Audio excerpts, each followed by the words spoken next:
this is a very interesting chapter where we come across very like unique characters.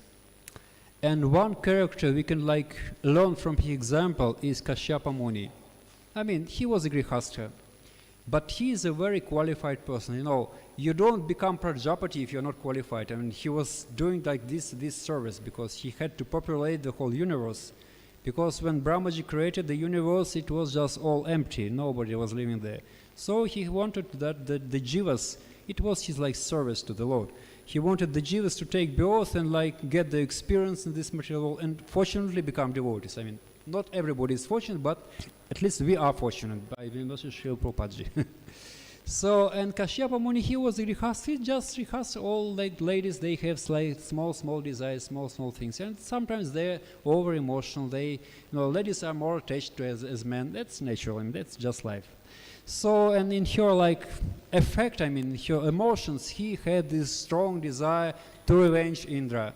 I mean, it was not a very good desire. I mean, like, I'm sure that our Mataji's devotees, they don't ask, they may ask their husbands to buy me this sari, let's go shopping with me, let's have a nice car, that's okay. But I'm sure that nobody's asking my husband, please kill Indra. I'm sure. Yes, Mataji's? You're not like that. You're like nice devotees anyway. But it was the case. And he was in a difficult situation because he didn't know what to do. And what we can learn from his example, that he has great faith in devotional service. Because at first he was perplexed. He was sad, it's written there. So how can I like, on the one hand, I have to like please my wife, she is my faithful wife, she is helping me in all my devotional service, just like, you know, like the devotees, Grihasthas, they're just full-time or not full-time, they're doing so much service. And in the most cases, their wives help them, so they are obliged to them. And Kashyapamuni, he was not enjoying life. He was doing his devotional service in his way, I mean. Whatever was his Prabodhata Desha. And he thought, well, my wife helped me so much, he took care of me so nicely that I have like all my energy, like emotional energy to do my service. So how can I refuse her? On the other hand, how can I fulfill her desires? It's not possible. But, you know, just like Maharaj, Guru Prasad Maharaj, I think, he was saying that men are generally more intelligent, so he used his intelligence. And he had a full faith in devotional souls. He thought, okay, let me engage you in devotional service. In such a way, he'll be purified and everything will be okay. Whatever may happen, he had full faith. And so we have to also have such great faith in bhakti, just like Srila Prabhupada. You can just imagine, he was an old man, 70 years old. I mean, 70 years old is old age. He was not a young man like all you brahmacharis. And he went all the way to Norway. I mean, America was a country he had just read about it in some newspapers and maybe heard on radio. And when he came there, he had 2 heart attacks on the way. You know, I mean, like logically, objectively, it was like a crazy idea. Like everybody dissuaded him because, you know, Swamiji, are you okay? Is everything okay with you? You're really going to go over there? Are you going to like have any success there? Objectively, they were all right. He was there's a saying that fools thread there where like I forget the word. Intelligence don't dare. Anyway, I may be a fool, but anyway, this was the order of my spiritual master, and he had the great faith in the holy name. So how he like converted the whole like world into Krishna, not the whole world, but like so many of devotees he made. He just went to America and he just sat in the Tompkins Square path, he just chanted Hare Krishna, nothing else. He had this great faith in the holy name. So Kashyapamuni also had this great faith in the holy name. So we also must have this faith that just by doing devotional service, doesn't matter, motivated, unmotivated, whatever may be, everybody will get purified. Just like we have this shloka, I think it is in the 2nd canto of Bhagavatam. Akama sarvakama va moksha kama udaradih tivrina bhakti yogina yajate purusham param. So this chapter, it goes about if you want to like get a good husband, you worship like Uma or somebody. If you want to get this, you worship this deity. If you want to get this, you worship this devata. But he concludes that whatever desires you may be, whether you be like Akama, having no desires, maybe you have desire for pure devotional service. or you have all kinds of desires, sakama, or you may be desiring liberation, just like sometimes, even though we speak about Krishna Loka, actually, honestly, I feel that even myself, I am not caring, I don't care about, I want to get rid of this material world. I mean, this is liberation, this is not like Krishna Bhakti, this is liberation. That's some things that happen, it's natural.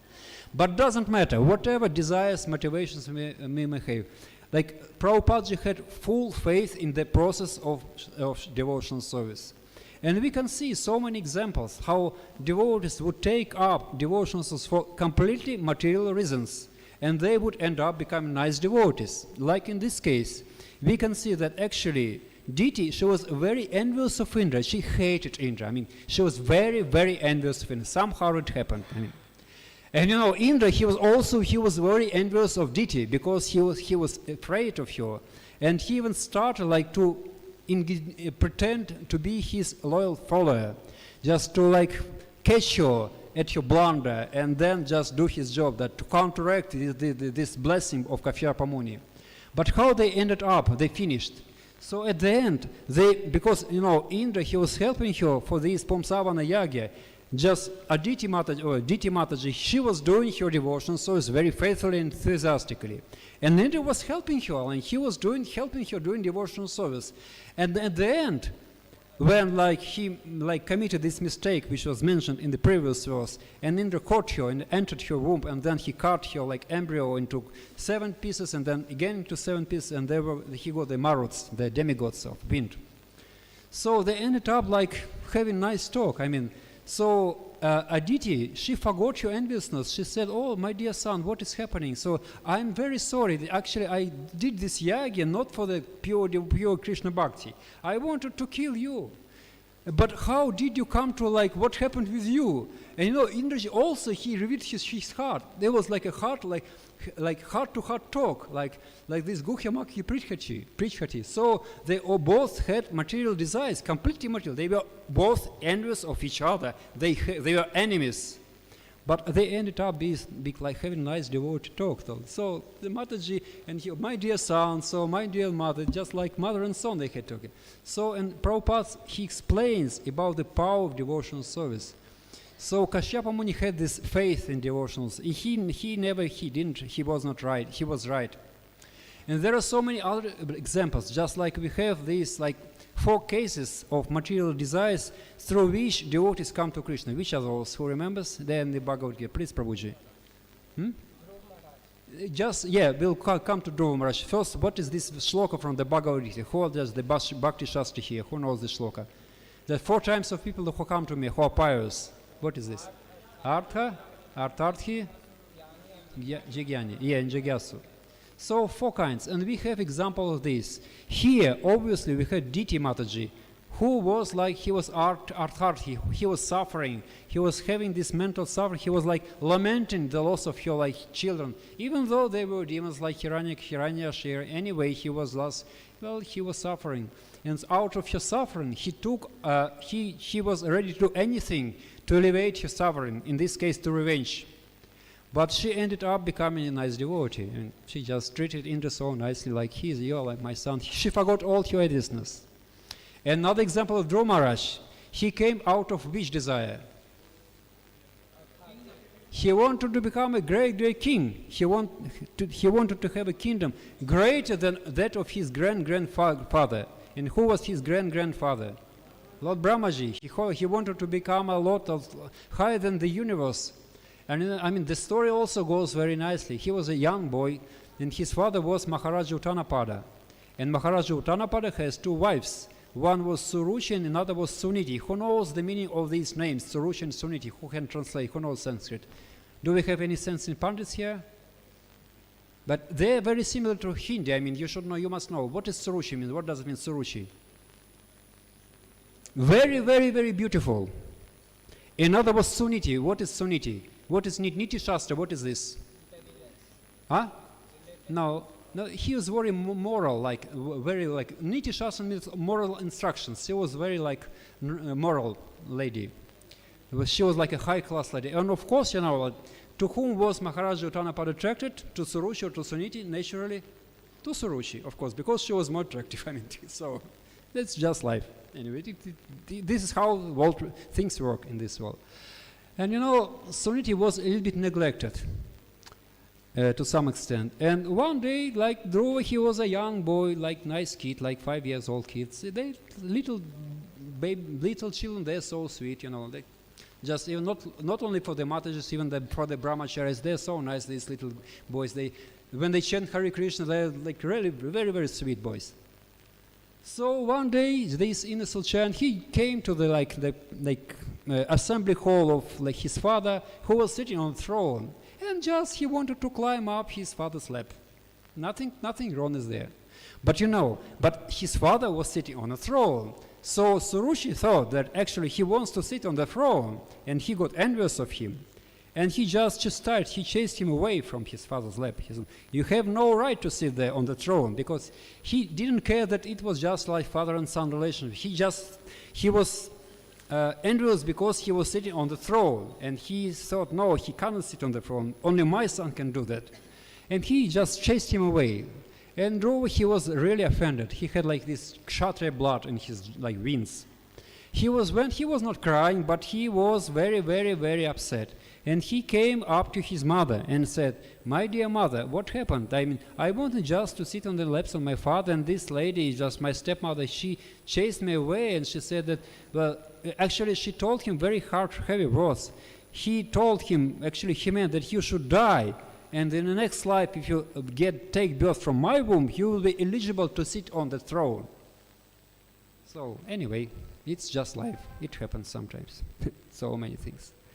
So, and his mother, he was a nice lady, but he was a simple lady. He didn't know much philosophy, and so she said, it's just life, the salary, whatever happened, it so happened that your father, he likes more your stepmother than me, so there is nothing much I can do. Maybe she's right, just whatever. He is my Swamiji, he is my Prabhu, so what can I can't argue with him.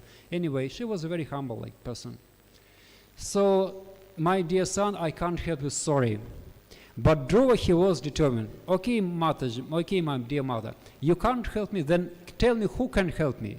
That's okay. Sometimes people may, when we are preaching, they may ask me questions which we don't know. That's okay. We don't have to know everything. But we can forward them to somebody else. Like, I know this person, he knows better. Or maybe it may be devotional or professional, anything. Just like brahmacharis, sometimes they have to preach to like girl students. And they go to some details, they can forward them to some Matajis who can then counsel them better than brahmacharis. What brahmacharis know about these girls' problem? Nothing. They're brahmacharis. Let them remain brahmacharis forever. And die sannyasis. To have to samadhi. It's the best way. Anyway. So, and okay, it was a natural question. Then who knows? If you don't know, that's okay. Then who knows? He was determined. She was a simple lady. I think that only Bhagavan can help you. He is Bhagavan, he can do everything. Okay, but he was very specific Dhruva. He was not just abstract, God can help. He was specific. Where can I find God? She was shocked. I don't know, just where can I find God? But I heard that great sages, they go to a forest. Maybe God lives in the forest. She was an innocent lady. She didn't know much about Krishna. Maybe he's there somewhere in the forest. If they go there, there must be some reason why they go to the forest. Would you go to a forest? You have this Ashtakunj park here. Would you get an idea to look for Krishna in the Ashtakunj park there? No, but she was a simple lady anyway. But he was determined. She believed his mother. He said, "Okay, I'm going to the forest." So the mother said, he was like a kshatriya. He was very determined. What can you? Okay, you please go, my son. Yes, I give you all my blessings. Please go find God because, I can't help you. Sorry. And on the way, he met whom? Did he meet? Narada Muni. He always know where to appear. He is very nice. He's such a nice personality. So he came and saw Dhruva Maharaj. He was determined. He was walking towards the forest. And he said, "Oh, my dear boy, what are you doing here? Where are you going?" "I'm going to the forest." Why are you going to the forest?" "I want to fight Bhagavan." "Well, Bhagavan, how old are you?" "I am 5. "You are 5. Just generally, now when children are 5, they just play computer games. So So I'll get you some nice like computer game. Please go and play computer game, or please go and play with the friends. Now, after some, just like my son. Now he's 25. When he became like teenager, he was sitting at the computer playing computer games. So I thought like no, there is no chance for him. But no, some time passed and he became responsible man. Now he has like a girlfriend. He's doing work. He's okay, man. He likes devotees. So now it's time to play computer games. No, just Bhagavan worship, let's do it later. But Dhruva Maharaj told him, get lost. Either you help me to find Bhagavan or just get lost. Don't come on the way. And Narada Muni, he was really impressed. But this, okay, then I'll tell you, I'll help you to find Bhagavan. And he gave him the mantra and he gave him the process. Of course, his process was a little bit different from now, but basically it was the same. He gave him chanting, and he gave him deity worship. Just like we have the main method is chanting process, and we have a little bit Torah deity worship. Just Sankirtana Praya means almost Sankirtan. So he gave him the same method. And he told him, you go to the bank of this holy river and practice this sadhana. And Dhruva Maharaj was practicing his sadhana. I mean, he was fasting. I mean, for me, it would be impossible to do his austerities. Just like on the first month, he would eat, I think, once, how many? Just 6 times a month. I forget the exact numbers, but he was eating very, very rarely. And he was eating like only berries, which usually just monkeys eat. I think he ate every 3 days, something like this, something like that. But we are fortunate, we can eat like 3 times a day in just Krishna Prasad. We are much more fortunate than Dhruva Maharaj. The next month, he would drink only once every 6 days. And he would just only drink 1 sip of water. I mean, how would you survive in India without water? Can you imagine this? Like, just like now. Now just, and before it was like summer, you can't survive, but he survived. He drank only 1 glass or a sip of water every 6 days. The 3rd month, and he was chanting the mantra. What was his mantra? Who remembers that? Om Namo Bhagavate Vasudevaya. Right, correct. And the 3rd month, he would make only 1 breath every 9 days. Just even almost stop breathing. And then the last month, he would even stop breathing completely. He was just standing on one leg with his arms raised up. And you know, he has so much Shakti attained that all the universe, it was just like terrified by his austerity. Because you know, these demigods, they're nice devotees. I mean, just they have some fears. They're a little bit insecure, like Indra. He's insecure because he's like a big Maharaj there, and he is afraid that maybe anybody can just take away his like position. So they also became insecure because they were just speculating. Why is he doing so much austerity? Maybe he's wanting to become like one of us. Maybe he won't like to take any of our positions. He was thinking like this. So they came to the Lord and just made a petition to the Lord. And Lord Narayana came and just appeared in front of Dhruva Maharaj. And you know, when Dhruva Maharaj saw the Lord, he was so much charmed. He couldn't say even a word. And he was standing on one leg, he just fell flat in Dandavat on one leg. And when he just rose, he started saying very wonderful prayers.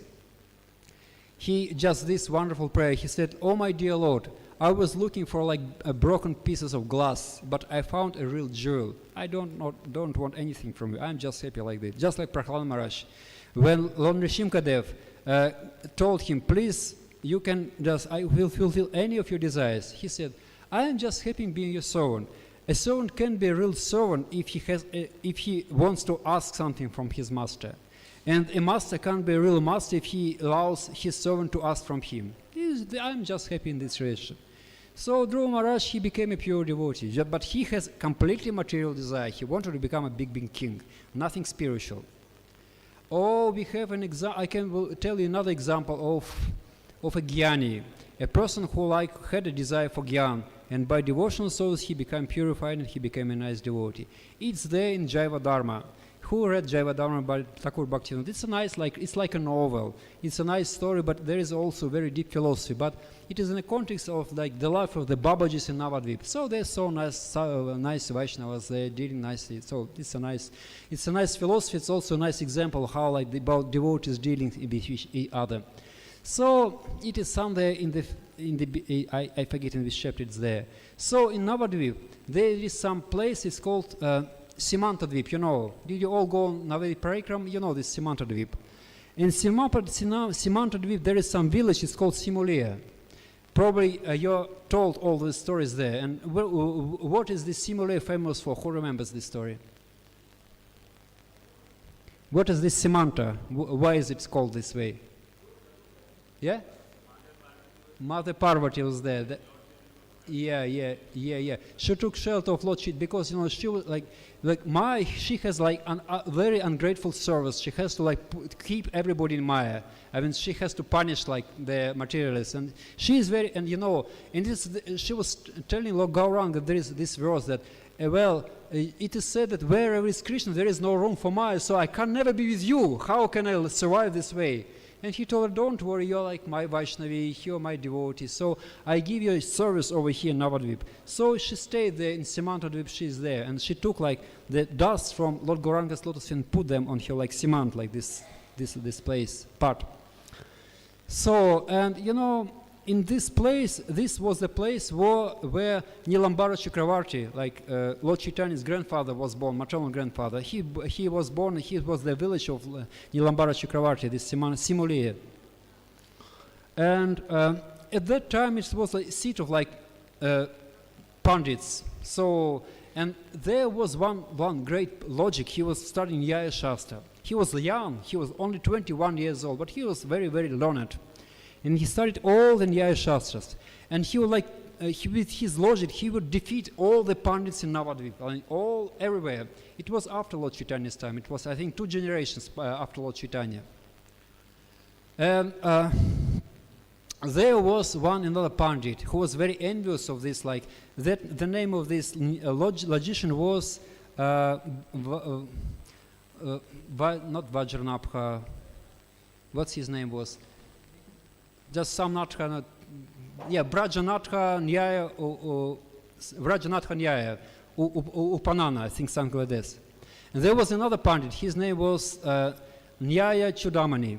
And he was very envious because he was like the first, and he wanted to become the first of him. And he thought I would take some Tantra. And he went to Rudradvip and started worshipping Lord Shiva over there with all these tantric, like just he went to the like cemetery, like crematorium. He was chanting all these like uchhata mantras. You know, there's some mantras which are uchhata, meant to kill another person. He wanted to just this like Pandit would be killed, and it was like dark as the night.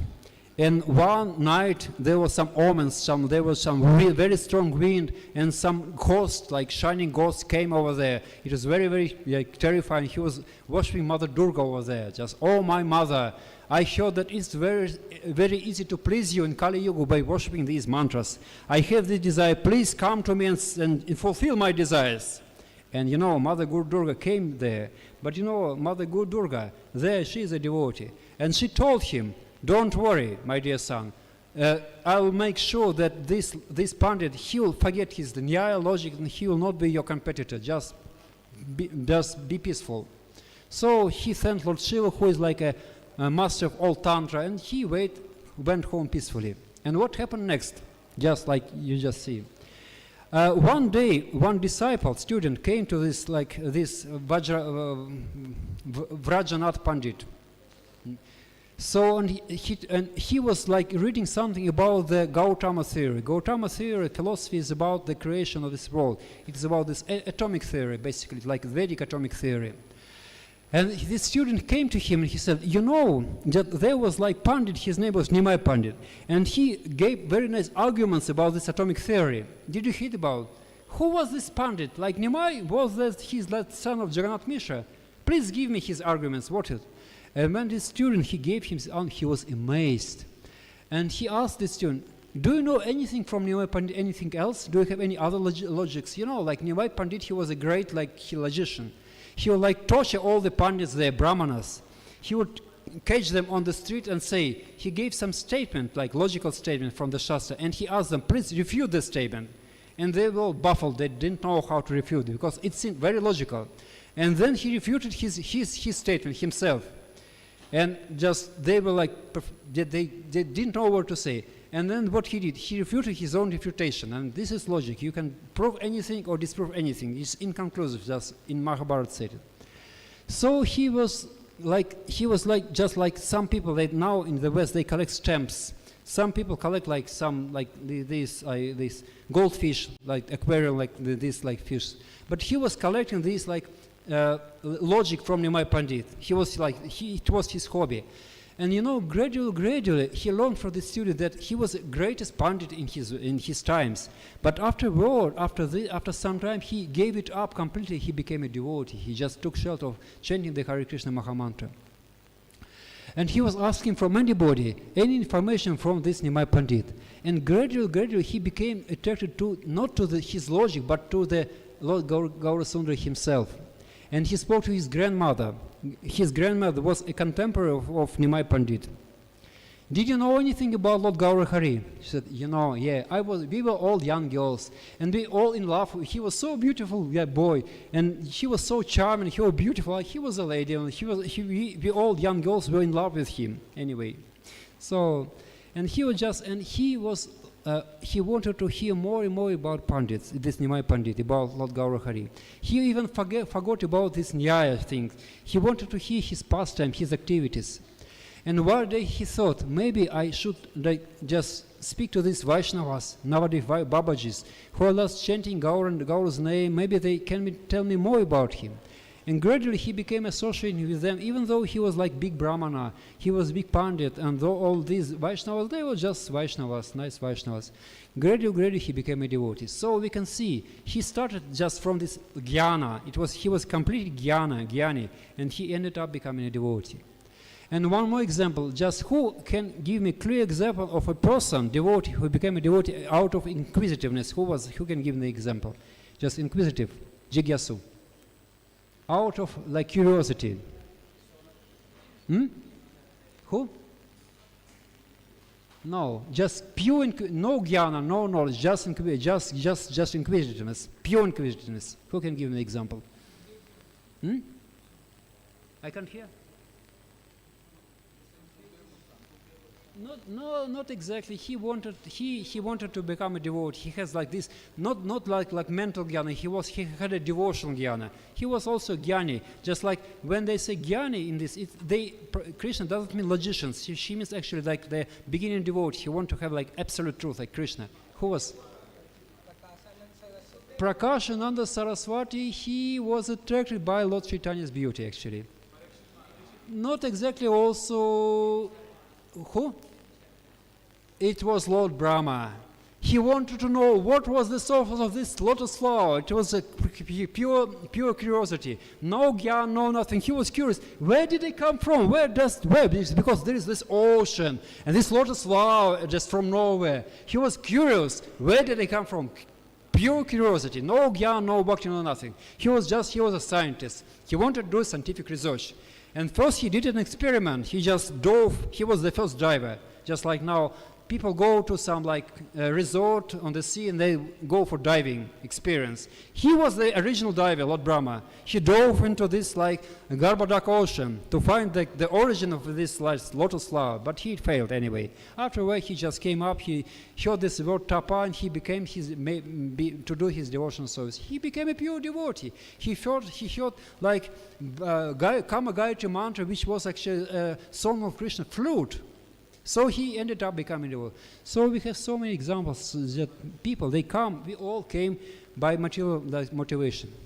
Do you know Ambarish Maharaj from Russia? Yeah, he's a very, I love him. He is such a nice devotee. And he joined, I think, also like me in 1990, maybe, I think 1989, maybe like that, just about the same time. And all his life, he is just a steady Sankirtana devotee. Now he's like in charge of Sankirtana ministry for Russia. He was doing Sankirtana all his life. And I can tell you a story how he ended up becoming a devotee. It's fantastic. Usually people like just me, I came because of the nice philosophy. I know people who came because of nice prasadam. So many things. But he came just in the in the beginning of the 90s, Just there in Russia, they printed Bhagavad Gita and many Prabhupada's books in Russian language. And all the devotees, they would go out, everybody would go out distributing books. It was like epidemic, like for book distribution. I was a young devotee, I just joined. They also pushed me out on Sankirtan. I was thinking, what can I say about Krishna Bhakti? I know nothing. Anyway, I had to go because everybody had to go on Sankirtan, just everybody. It was a must for everybody, just it was very fanatic at the time. Anyway, I'll tell you the story how he joined. When he first, we had a temple, it was in one big apartment actually. There was some few brahmacharis, there were even more rats than brahmacharis in that apartment. It was an old apartment. And one day he came over there, and the very first question he asked the devotees there, can I distribute books? Do you have any books to distribute? They were shocked. Yeah, of course, please go out. And he didn't care he just wanted to distribute books. And he went out on book distribution. And it took him like 2 weeks or so. And the devotees asked him, do you chant any rounds? Which rounds? Why? They were shocked because he didn't chant even single round. He just wanted to sell books. And they gave him an argument, you will distribute more books. Oh, okay. He started chanting. His motivation was he wanted to distribute books. I mean, it's very strange. He's an unusual devotee. So we may come to devotionals for so many reasons. And just like we preach to other people, and they have motivations. Maybe they have these bad habits. That's natural. It's life. Just unfortunately, even in India, you go everywhere, like English wine and beer shop. I mean, it's everywhere on every corner. These meat shops, so many. Anyway, it's just modern culture. What can we do? But we should have the same faith in the process of devotional service. We should just give them the Hare Krishna Mahamantra. Hare Krishna, Krishna Krishna, Hare Hare. Hare Rama, Rama Rama, Hare Hare. Just like Kashyapamuni had his faith, full faith in the process of devotional service. And though it was a different yoga, so the process was different. Now we have a different process. This is chanting of the Hare Krishna mantra. And we should just have full faith that if we make, just like in the morning, we have this course of preaching. And just Jita Mitra was saying that these devotees, they chanted one round of Hare Krishna mantra, Haribol! So, and just he has also this full faith, just by chanting one round, they'll get purified, they'll get it gradually, they'll get rid of all their bad habits. We shouldn't start with this meeting eating anyway, because people, they need to have strength for it.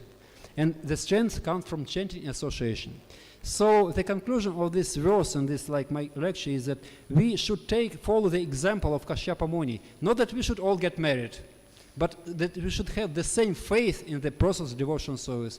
And we should have faith that just by giving the people this method of chanting and hearing, associating with devotees, they will get purified and they also end up being nice devotees like all of you. Hare Krishna. Any questions?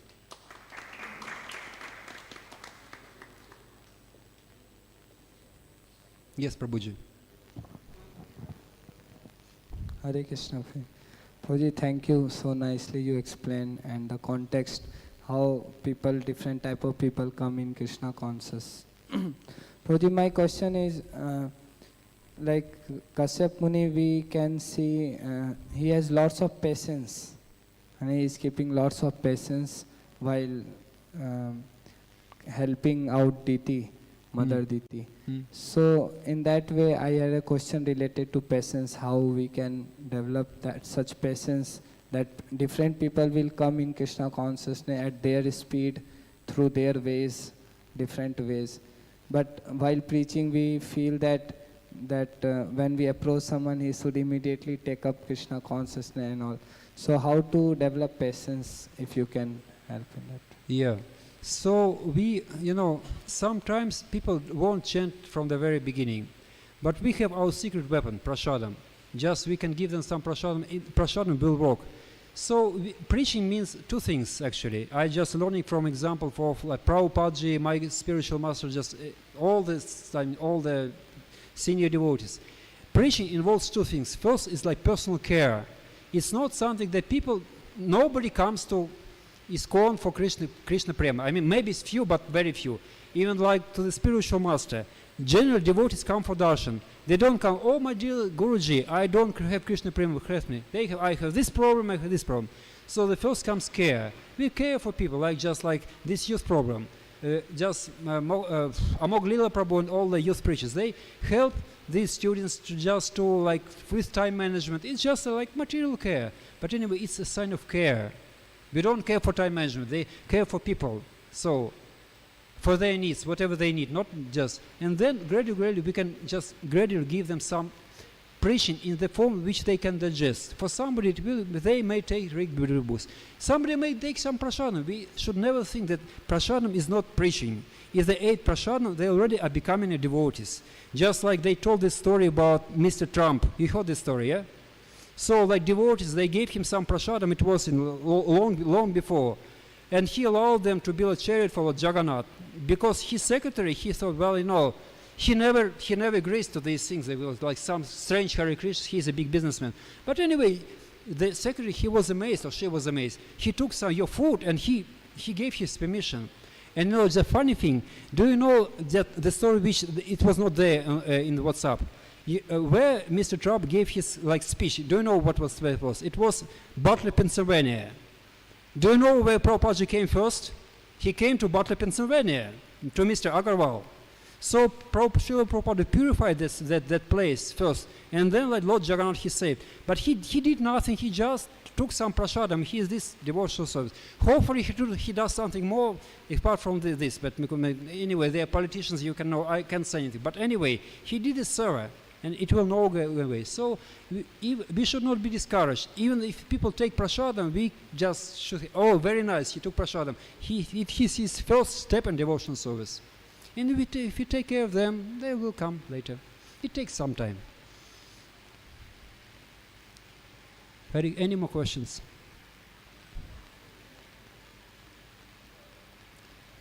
Okay, we can stop here. Granth Tarot Śrīmad-Bhāgavatam ki, Śrīla Prabhupada ki, Gaura Premanande.